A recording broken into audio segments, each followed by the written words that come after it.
So as we travel around the world, one thing is incredibly clear when we talk to business leaders, and that's that they all sort of recognize that they're at an end of an era, that something is breaking down in the way we think about business, and that as they think about their planning, they know they need to adjust the firm to be robust and almost fit for purpose for the future. That this idea that there is a firm of the future that will be very different, that will respond better to the new era, is a critical issue going on.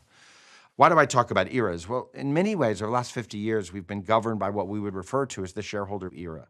There's been huge alignment across society, across business, that one of the primary purposes of business is to maximize shareholder value. And through taking the actions to do so, you do what is right for the company, you do what is right for your own people, and you do what is right for society as a whole. And this is beginning to break down. It's not breaking down because the goal of creating value for shareholders is wrong, but I think it's necessary but not sufficient. One, the whole goal itself has been undermined by a lot of examples of short-termism where people have not done the right thing, saying that they were doing something for shareholders. I think also if you look at millennials and the need to attract the best talent for your firm, that's just a necessary but not sufficient ambition for a company. They want a nobler mission. They want a sense of insurgency, that they're joining a company at war against its industry on behalf of underserved customers. What are the characteristics of the firm of the future? What does it need to solve for? And we think there are four main things. The first of which is that firms, I think, have become overly dominated by the people managing the people that make products and sell products. But we're not celebrating enough the actual engineers, the salespeople, the frontline staff. And I think the firm of the future is going to have to say, how do we elevate those people? Secondly, I think we've been very good in this era at creating all the management tools and techniques to get the benefits of scale, to really understand how as you grow, you can begin to get scale and scope benefits, learning benefits, market power and influence. I think we've been less good at figuring out how you get the benefits of speed.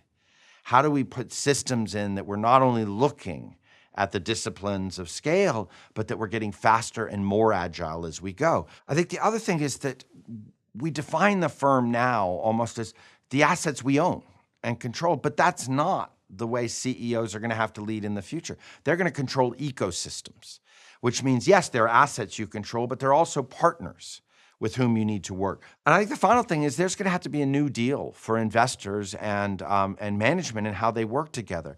I think the notion that you have perfectly functional public institutions with perfectly functional management teams reporting on a quarterly basis and just simply by running those numbers, it's always going to be best for everybody, that's a little naive. Now, I think there are going to be different ownership models. I think you're going to find that as a firm thinks about how to finance things, they'll have different objectives that need different owners and investors for each of those objectives. So it's fuzzy. As your business leader, you cannot say when you're in the middle of this massive era shift, you have to go from X to Y.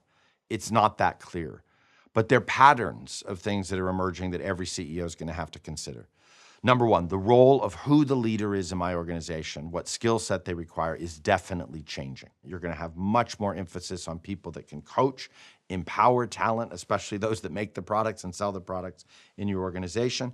And so how we think about leadership development is going to change fundamentally. I think the second thing is to recognize that the firm that you've established is dominated by this managerial class that are going to have to get on board with the changes you require. You're going to have to get nimbler, you're going to have to get faster, you're going to have to honor new skills that come into the organization, all of which, unless you prepare for it, it's going to be very threatening to the very leadership you're going to depend on to make this change. And so the idea of how do I bring these people on board, how do I create heroes on those who figure out new ways of working is going to be a critical skill set for a CEO. And then the other thing is you have to be highly suspect of some of the tools you use and some of the metrics you're going. A lot of them are heavily oriented towards the disciplines of gaining benefits of scale. Absolutely critical. But they're going to have to be new tools around, am I fast enough? Am I speedy enough? Am I doing things with agility? The role of failure. Failure has become a very difficult thing in the modern organization. The people that are rewarded perfectly anticipate things, and therefore if failure happens, you're in trouble. Well, now we're in an era of fast adaptation. Failure is your friend, but you're going to have to figure out how to build that into your metrics and into your rewards. I think the one thing our work on Firm of the Future has proven is that this isn't necessarily the time that a CEO can rush to answers. but every CEO has to rush to questions. There are very serious questions you have to start asking about your business to see whether it's fit for the future.